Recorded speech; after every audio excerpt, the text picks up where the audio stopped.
لکھتے ہیں نا تو باقاعدہ الگ چیپٹر باندھا محدثین نے، یعنی عام درود پاک کے فضائل لکھے، پھر ایک آپ کو درود پاک کی فضیلت کی کتاب میں الگ چیپٹر ملے گا کہ جمعے کے دن درود پڑھنے کے فضائل، یعنی اتنی حدیثیں ہیں اسپیشلی فرائیڈے کے لیے، جمعے کے دن کے لیے۔ بڑی مشہور حدیث میرے آقا علیہ الصلوۃ والسلام فرماتے ہیں جس کا مضمون ہے کہ جو کوئی شخص جمعہ کے دن 200 بار درود پاک پڑھے اس کے 200 برس کے گناہ معاف کر دیے جاتے ہیں۔ اب یہ کتنی پیاری حدیث ہے۔ ایک اسی طرح کی حدیث یہ بیسیکلی کثرت سے بتانے کے لیے، انکریج کرنے کے لیے کہ درود اس دن زیادہ پڑھے جائیں، گناہوں کی معافی کا ایک ایسا سبحان اللہ سلسلہ ہے۔ ایک اور حدیث پاک ہے جس کا مضمون ہے جو جمعہ کے دن 80 بار درود پاک پڑھے اس کے 80 برس کے گناہ معاف کر دیے جائیں گے۔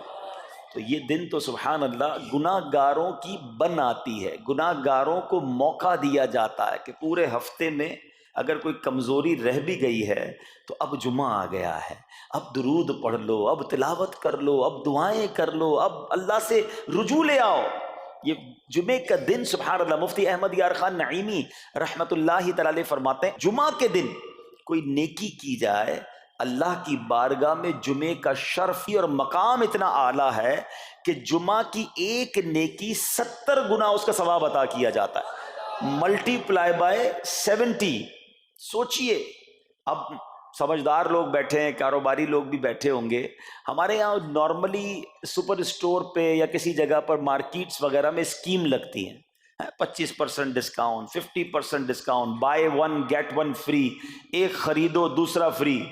لوگ گرمیوں کی چیزیں سردیوں میں خرید لیتے ہیں، ارے بھائی ابھی تو گرمیاں، ابھی سے جیکٹ خرید لی ہے یار، سستا مل رہا تھا، ایک پہ ایک فری مل رہا تھا، سردیوں میں کام تو آئے گا نا، چلو لے لو بھائی۔ سردیوں میں گرمیوں کی چیزیں خرید رہے ہوتے ہیں، کیوں؟ سستا۔ ہم دنیا کے نفع کے لیے، دنیا کے بینیفٹ کے لیے ٹریول بھی کرتے ہیں، جا کر خرچ بھی کرتے ہیں۔ مجھے اچھی طرح یاد ہے افریقہ کے غالباً ایک ملک میں تھا، تو بارڈرز ملے ہوئے ہوتے ہیں، ہم بارڈر ہم نے کراس کیا، ایک ملک کا جیسی بارڈر کراس کیا، بارڈر کراس کرتے ہی ایک بہت بڑا ویرانہ تھا لیکن بہت بڑا شاپنگ مال بنا ہوا اور گاڑیوں کی قطاریں۔ تو میں نے اسلامی بھائی سے پوچھا یار اس ویرانے میں اتنا بڑا شاپنگ مال اور اتنی گاڑیاں؟ تو انہوں نے وجہ پتہ کیا بتائی؟ کہتے جس ملک کے بارڈر کے ساتھ یہ سٹور ہے نا، اس ملک میں ٹیکس ہے، یہ ملک ٹیکس فری ہے۔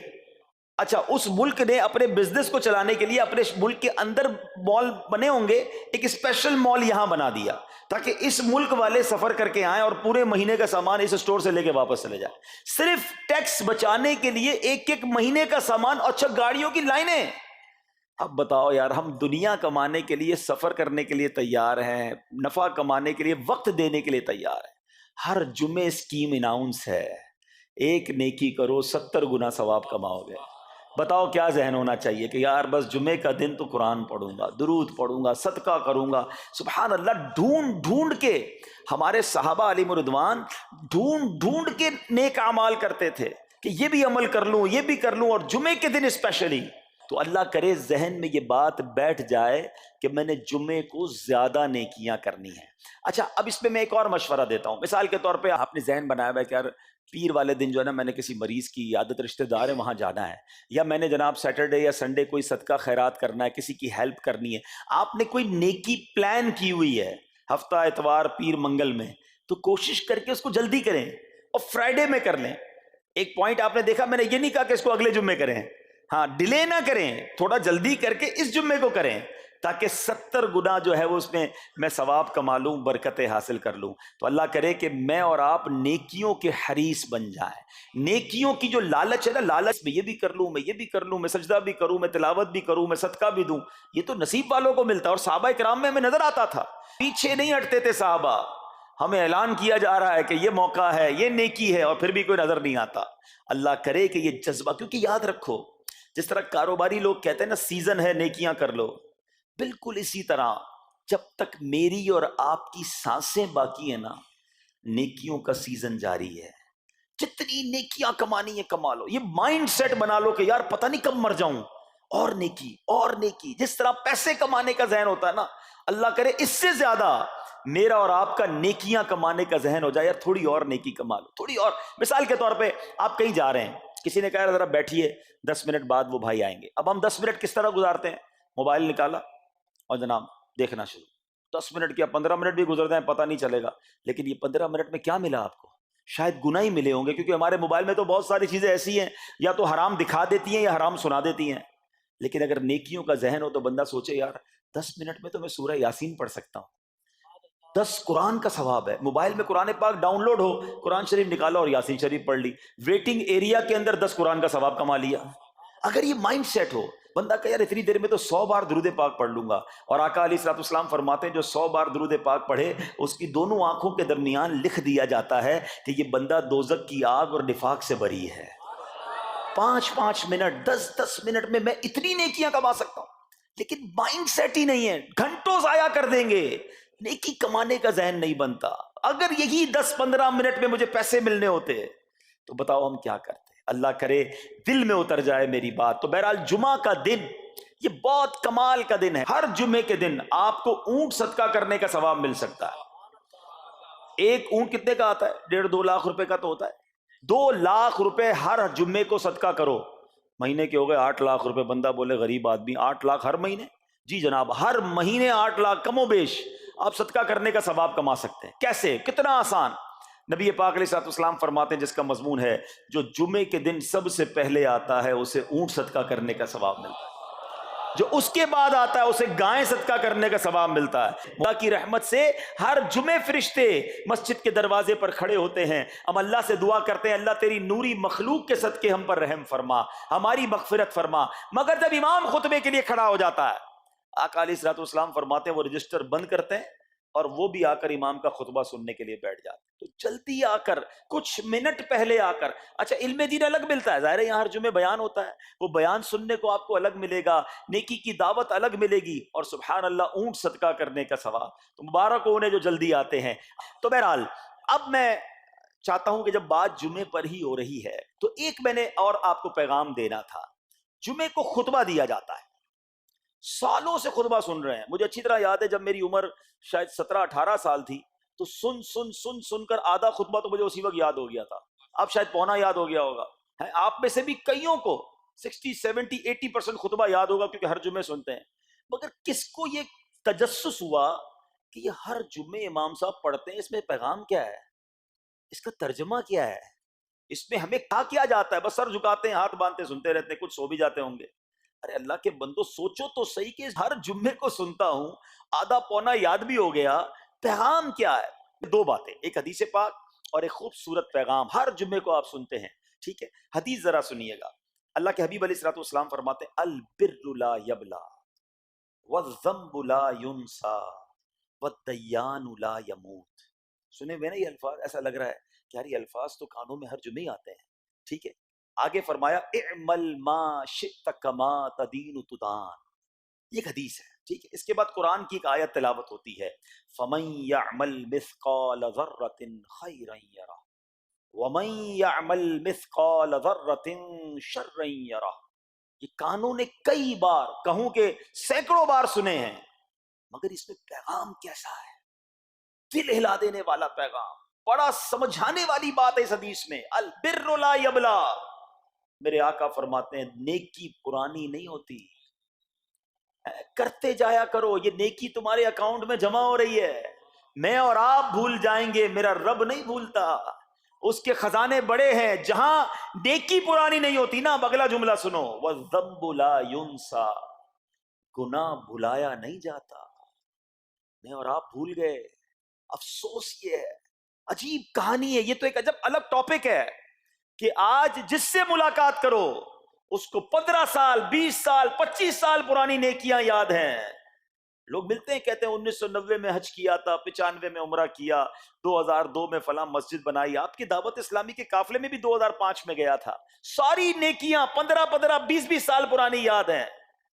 گناہ کل جھوٹ بولا تھا یاد ہے, کل رات کو بدنگاہی ہو گئی تھی وہ یاد ہے, پرسوں غیبت کی تھی وہ یاد ہے. سالوں تو چھوڑو, ہم گھنٹے پہلے کا گناہ بھول جاتے ہیں. مگر حدیث ڈرا رہی ہے, سمجھا رہی ہے کہ دیکھو وَالذَّنبُ لَا يُنسَى, گناہ بھلایا نہیں جاتا. تم بھول گئے ہو مگر کہیں لکھا ہوا ہے, جواب دینا ہے. اور آگے فرمایا وَالدَّيَّانُ لَا يَمُوتُ, فرمایا کہ جو فیصلہ کرنے والا ہے اسے موت نہیں آتی. اللہ کو موت نہیں آنی، میں اور آپ مر جائیں گے. جس نے ڈیسیشن لینا ہے، جس نے فیصلہ کرنا ہے، اسے موت نہیں آنی. پھر آگے فرمایا اعمل ما شئت کما تدین تدان، کر لے جو کرنا ہے، جیسی کرے گا ویسی بھرے گا. پھر قرآن کی یہ آیتیں سمجھا رہی ہیں فَمَن يَعْمَلْ مِثْقَالَ ذَرَّةٍ خَيْرًا يَرَهُ، جو ذرہ بھر نیکی کرے گا، بھلائی کرے گا، وہ دیکھے گا. وَمَن يَعْمَلْ مِثْقَالَ ذَرَّةٍ شَرًّا يَرَهُ، کہ جو ذرہ بھر برائی کرے گا وہ بھی دیکھے گا. یہ اتنا شاندار جمعے کا پیغام ہر جمعے خطبے میں دیا جاتا ہے. اللہ کرے یہ دل کی گہرائیوں میں اتر جائے. دروازہ بند کر کے، اندھیرا کر کے، اکیلے میں گناہ کرنے والا سوچے کہ ٹھیک ہے دنیا میں کوئی نہیں دیکھ رہا مگر میرا رب دیکھ رہا ہے، مجھے اس ذرہ بھر گناہ کا بھی جواب دینا پڑے گا. لوگ کہتے چھوٹی سی بات ہے یار، چھوٹا سا گناہ ہے، ٹھیک ہے چلتا ہے، سبھی تو کرتے ہیں. نہیں جناب، وہ نقطہ نواز ہے. وہ معاف کرنے پہ آئے تو 100 بندوں کے قاتل کو معاف کر دے، اور وہ پکڑنے پہ آئے تو ایک نقطے پر پکڑ فرما دے. ہمیں ڈرنا ہوگا، ہمیں خوف اپنے دل میں طاری کرنا ہوگا، کیونکہ یہ گناہ میری آخرت میں میری پکڑ کا سبب بن سکتے ہیں. بالکل اسی طرح چھوٹی چھوٹی نیکیاں سمجھ کے چھوڑ دیتے ہیں. یار سنت غیر موقدہ ہی ہے نا، نفل ہی تو ہے نا، سنت ہی تو ہے نا، ٹھیک ہے درود پڑھنا چاہیے، نہیں پڑھا تو کوئی بات نہیں. ارے یار کون اجتماع میں جائے، کون درس میں بیٹھے، صدقہ دینا کوئی واجب تو نہیں، زکوٰۃ تو پوری دیتا ہوں. چھوٹی چھوٹی نیکیاں سمجھ کر چھوڑتے ہو. ارے وہ تو کتے کو پانی پلانے والے کو اس سبب سے بخش دیا کرتا ہے، راستے سے پتھر ہٹانے والے کو بخش دیا کرتا ہے. فرمایا نا البر لا یبلا، نیکی پرانی نہیں ہوگی، کرتے جایا کرو. اللہ کرے کہ یہ ذہن بن جائے کہ بس میں زیادہ سے زیادہ نیکی کروں، دو لوگوں کے دلوں میں خوشی داخل کروں، مسلمانوں کی خیر خواہی کروں. اس ایک ہی حدیث پر، ان آیتوں پر میں مزید بھی بہت بات کر سکتا ہوں، لیکن میں نے اشارہ دیا کہ ضرور اس پر توجہ دیں. اور ایک شاندار پیغام ہر جمعے میں ہم سنتے ہیں. کیا شاندار وہ پیغام ہے! وہ پیغام ہے الا لا ایمان لمن لا محبت له. یاد ہے سب کو؟ جمعے میں سنتے ہو نا، اور 3 بار کہتے ہیں امام صاحب الا لا ایمان لمن لا محبت له، الا لا ایمان لمن لا محبت له. کبھی تو امام صاحب کو روکتے، حضور یہ ہر جمعے کو پڑھتے، بتائیں تو اس میں ہے کیا؟ نہیں ہمیں کیا ضرورت ہے، بس جمعہ ہو گیا بس ٹھیک ہے، ٹائم پورا ہو گیا، فرض پورا ہو گیا. ارے اللہ کے بندو سمجھو تو صحیح اس میں میسج کیا ہے. اللہ اکبر، سنو اس کا مطلب کیا ہے، سنو الا لا ایمان لمن لا محبت لا، سن لو اس کا ایمان نہیں جس کے دل میں نبی پاک سے محبت نہیں، ایمان ہی نہیں ہے. ارے جس دل میں نبی پاک سے محبت نہیں اس کا ایمان ہی نہیں ہے. اعلیٰ حضرت امام اہل سنت ایسے ہی نہیں لکھتے کہ اللہ کی سرتابہ قدم شان ہے یہ، انسان نہیں انسان، وہ انسان ہے یہ. قرآن تو ایمان بتاتا ہے انہیں، اور ایمان یہ کہتا ہے میری جان ہے یہ. ایمان کمپلیٹ ہی نہیں ہوتا نبی پاک علیہ الصلوۃ والسلام سے محبت کے بغیر. اور یہ بات ایسا لگتا ہے انفارچونیٹلی کہ غیر مسلم جانتے ہیں، تبھی تو وہ سازشیں کرتے ہیں. انہیں پتا ہے. آپ بتائیں دنیا کے کس ملک میں نماز روکی جاتی ہے؟ نہیں روکی جاتی. مسجدوں کی تعمیر ہو رہی ہوتی ہے، تلاوت قرآن ہو رہی ہوتی ہے، کوئی نہیں روکتا، قرآن چھپ رہے ہیں. لیکن بار بار اگر حملہ ہوتا ہے، بار بار اگر اٹیک ہوتا ہے تو اس لیے ہوتا ہے کہ ان مسلمانوں کے دلوں سے ان کے نبی کی محبت کو نکال دو. ان مسلمانوں کے دلوں میں اگر یہ محبت رسول رہ گئی تو یہ پھر بھی دوبارہ آ کر یکجا ہو جائیں گے، ایک ہو جائیں گے، نیک ہو جائیں گے. کسی طرح دل سے محبت رسول صلی اللہ تعالی علیہ وسلم نکالی جائے، اور اسی وجہ سے یہ ساری سازشیں کی جاتی ہیں. معاذ اللہ نبی پاک علیہ الصلوۃ والسلام کی گستاخیاں کی جاتی ہیں تاکہ چیک کیا جائے ان پر اثر بھی پڑتا ہے کہ نہیں، کوئی اوپر نیچے ہوتا بھی ہے کہ نہیں، کہ اپنی دنیا میں مگن ہے، اس کو احساس ہی نہیں ہے. میٹھے اسلامی بھائیوں، دنیا کا دستور ہے جب کسی چیز کی ڈیفیشینسی ہو جائے نا تو اس کی ایفیشینسی بڑھائی جاتی ہے. مثال کے طور پہ کسی کے جناب جسم میں وٹامن ڈی کم ہو، ہم کیا کرتے ہیں، وٹامن ڈی کی ٹیبلٹس لے کر اس کو پھر بڑھاتے ہیں. کیلشیم کی کمی ہو، ڈاکٹر کہتا ہے بھائی تھوڑی کیلشیم کی دوائی پیو، تمہارے اندر کیلشیم کی کمی ہو رہی ہے. جب کسی چیز کی کمی کی جائے اس کو بڑھانے کی کوشش کی جاتی ہے. اگر یہ دنیا کے چند لوگوں کا یہ پلان ہے کہ مسلمانوں کے دلوں سے عشق رسول نکالو، تو اب میرا اور آپ کا کام یہ ہے کہ انشاءاللہ عشق رسول کو اب اضافہ کریں گے. اب نبی پاک کی محبت میں اور اضافہ کریں گے، سرور کائنات علیہ الصلوۃ والسلام کی محبت میں زندگی گزاریں گے، خود بھی سچے عاشق رسول بنیں، اپنی نسلوں کو عاشق رسول بنائیں۔ اللہ سلامت رکھے میرے پیر و مرشد کو۔ 30 سال پہلے، یہ آج کل کا شعر نہیں ہے، اب بچپن سے یہ نعت سن رہے ہیں، کم و بیش 25-30 سال پہلے میرے مرشد نے کیا پیاری التجا پیش کی، اپنی نسلوں کے لیے کیا ہمیں پیغام دیا۔ کہتے ہیں میری آنے والی نسلیں تیرے عشق ہی میں مچلیں، میری آنے والی نسلیں تیرے عشق ہی میں مچلیں، انہیں نیک تم بنانا مدنی مدینے والے۔ یہ ہے پیغام دعوت اسلامی کا کہ ہم بھی عاشق رسول بنیں، کسی صورت ہمارے دل سے عشق رسول کم نہ ہو، اور جناب ہماری نسلوں میں ہم عشق رسول اتاریں۔ تو مجھے اور آپ کو اس ڈیفیشینسی کو ایفیشینسی میں، اس میں اضافے کا اہتمام کرنا ہوگا۔ اب آئیے دیکھتے طریقے کیا ہیں، کیسے عشق رسول بڑھے گا، کیسے دلوں میں محبت رسول بڑھے گی۔ کیونکہ جمعے کا یہ اعلان ہر جمعے سنتے ہو، الا لا ایمان لمن لا محبت لا، وہ ایمان ہی کامل نہیں ہے، وہ ایمان ہی کمپلیٹ نہیں ہے جس دل میں عشق رسول نہیں ہے۔ تو عشق رسول بڑھے گا کیسے جناب؟ تو دنیا کا بڑا سمپل فارمولا ہے کہ عشق بغیر اطاعت کے کمپلیٹ ہی نہیں ہوتا۔ دنیا میں بھی آپ جس سے محبت کریں، ہو ہی نہیں سکتا کہ آپ جس سے محبت کریں اس کی بات نہ مانیں۔ ایسا ہو سکتا ہے کہ میں آپ سے محبت بڑی کرتا ہوں، مانوں گا ایک بھی نہیں آپ کی؟ نہیں جناب، جس سے محبت ہوتی ہے بندہ کہتا ہے آپ کے لیے جان حاضر ہے، آپ حکم تو کریں، آپ کا فرمان سر آنکھوں پر، یہ دنیا کا دستور ہے۔ تو اگر آپ واقعی نبی پاک سے محبت کرتے ہیں یا سچے عاشق رسول بننا چاہتے ہیں تو پھر فرمان رسول پر عمل کرنا ہوگا، نبی پاک کے طریقے پر عمل کرنا ہوگا، اطاعت رسول کرنی ہوگی، تبھی آپ سچے عاشق رسول کہلائیں گے۔ یہ ہو نہیں سکتا کہ ایک طرف تو میں نعرہ لگاؤں کہ غلامی رسول میں موت بھی قبول ہے، اور دوسری طرف نبی پاک کا طریقہ قبول نہ ہو، نہ سچ قبول ہو، نہ مسلمانوں کی خیر خواہی قبول ہو، معاذ اللہ، نہ سنتیں قبول ہو، نہ نماز قبول ہو۔ جمعے کی نماز میں مسجدیں فل ہیں، کیا عصر کی نماز میں بھی ہوں گی؟ کیا عصر فرض نہیں ہے؟ کیا مغرب فرض نہیں ہے؟ کیا عشاء فرض نہیں ہے؟ میرے آقا فرماتے ہیں جعلت قرۃ عینی فی الصلاۃ، کہ نماز میں میری آنکھوں کی ٹھنڈک ہے۔ ان گستاخان رسول کو یہ جواب دینا ہے کہ تم جتنی نبی پاک علیہ الصلوۃ والسلام کی معاذ اللہ شان میں گستاخی کرو گے، دنیا میں تو نیست و نابود ہو ہی جاؤ گے، مگر تم دیکھو گے کہ تمہارا ہر قدم ہمارے عشق رسول میں اضافے کا باعث بنے گا، ہمارے انشاءاللہ نبی پاک کے قریب ہونے کا باعث بنے گا۔ آؤ نیت کریں کہ آج کے بعد ہماری کوئی نماز قضا نہیں ہوگی، آج کے بعد زندگی نبی پاک کی سنتوں کے مطابق گزرے گی۔ میرا چہرہ، میرا لباس، میرا کردار بتائے کہ میں کس کا امتی اور کس کا عاشق ہوں۔ ارے مجھے بتانا کیوں پڑے میں کس کا امتی ہوں، مجھے دیکھ کر پتا چل جائے۔ وہ شاعر لکھتے ہیں نا، فنا اتنا تو ہو جاؤں میں تیری ذات عالی میں، حضور فنا اتنا تو ہو جاؤں میں تیری ذات عالی میں، جو مجھ کو دیکھ لے اس کو تیرا دیدار ہو جائے۔ اللہ پاک نبی پاک علیہ الصلوۃ والسلام کے سچے عاشقوں میں ہمیں شامل فرمائے۔ جمعے کا دن ڈھونڈ کر نیکیاں کرنے کا دن ہے، تو ہمیں جمعے کے دن مزید نیکیاں کرنے کی اور اچھی نیتیں کرنے کی توفیق عطا فرمائے۔ میرے اعمال کی اصلاح